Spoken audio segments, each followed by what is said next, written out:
एक बहुत बड़ी गलती तब समझ में आता है जब आप सेप्टिक टैंक का छत ढलाई कर दिए, उसमें मात्र एक ही जो है मेन होल दिए, फिर बाद में याद आता है कि भाई अब जो है सेंटरिंग जो किए उसमें लगने वाला प्लाई, प्लेट, बांस अब अंदर से निकालेंगे कैसे, ये सबसे बड़ा दिक्कतें आती है। तो दोस्तों सावधान हो जाइए। आज हम आपको तरीका बताएंगे कि अगर आप सेप्टिक टैंक, ये मेरा सेप्टिक टैंक है, पहले ये आप ये सेक्शन देख लीजिए और ये आपका प्लान, टॉप व्यू, प्लान,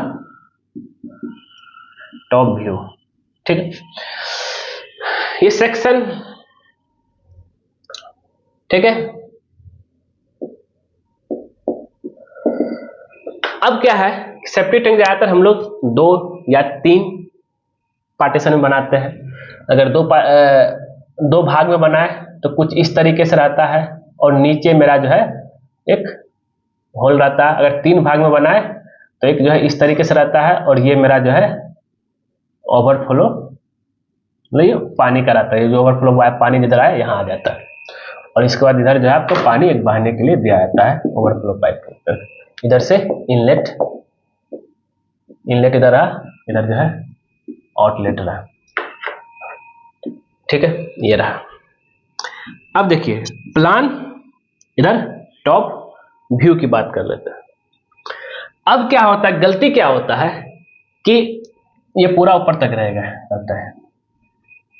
गलती क्या हुआ कि छत का हम लोगों ने सेंटरिंग कर लिया, इसके लिए छत बनाने के लिए हम लोगों ने सेंटरिंग किया, सेंटरिंग तो कर लिया, बांस बल्ली जो भी है लगा दिया, प्लेट लगा दिया, फिर बाद में याद आए और इसमें हम लोगों ने क्या किया, मात्र एक ही जो है यहाँ पे, और याद रहे ये कम से कम जो है इसको जो है बहुत लोग क्या करते हैं 1 फीट बाय 1 फीट का मेन होल देते हैं, ये नहीं देना है, ठीक है।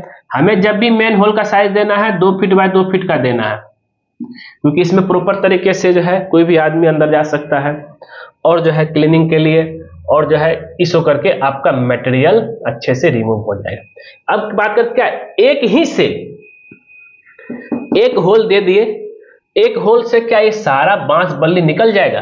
नहीं निकलेगा, वहीं के उधरे रह जाएगा, प्लेट हो प्लाई हो सब इसी में फंसा रह जाएगा। तो इसके लिए क्या करें, क्योंकि सेप्टिक टैंक का जितना जो छत ढलाई की बात करें उसका डिशटरिंग करने में जो है बहुत कठिनाई होती है। तो एक यहाँ से सारा तो निकल गया और एक यहाँ जो रहता है, एक इसका साइज हाइट रहता है 2 फीट, तो एक जो है हमें यहाँ पे भी मेन होल देना है।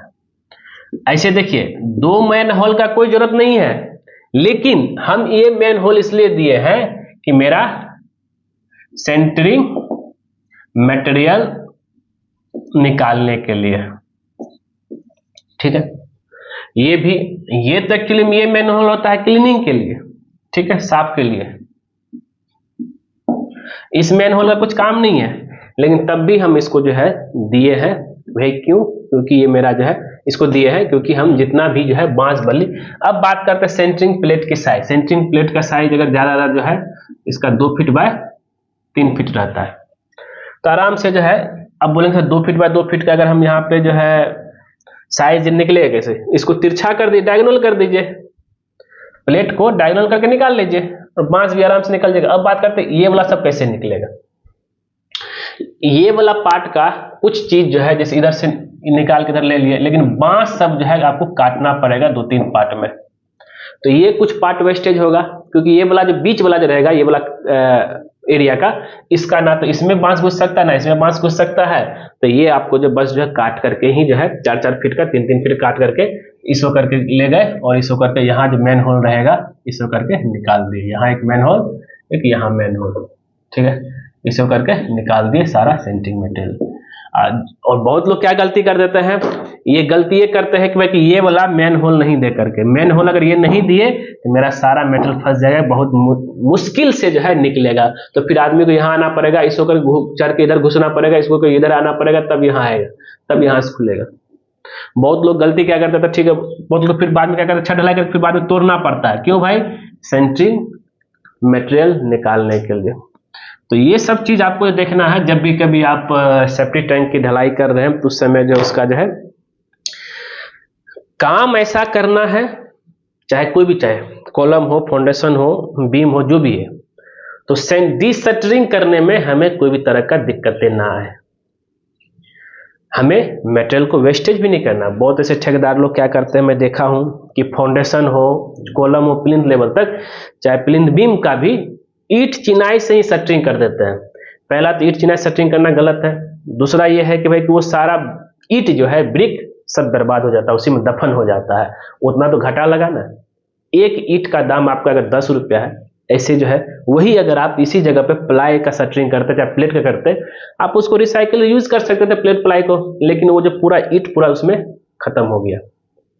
तो इस तरह की गलतियां नहीं करना है। अब वही चीज यहाँ पे अगर ऐसा करेंगे, अब यहाँ पे बोलेंगे कि अब निकल ही नहीं रहा, उसी में कर दो, तो ये घाटा जो है नहीं करना है। मतलब ये कि मेटल को रीयूज करना है।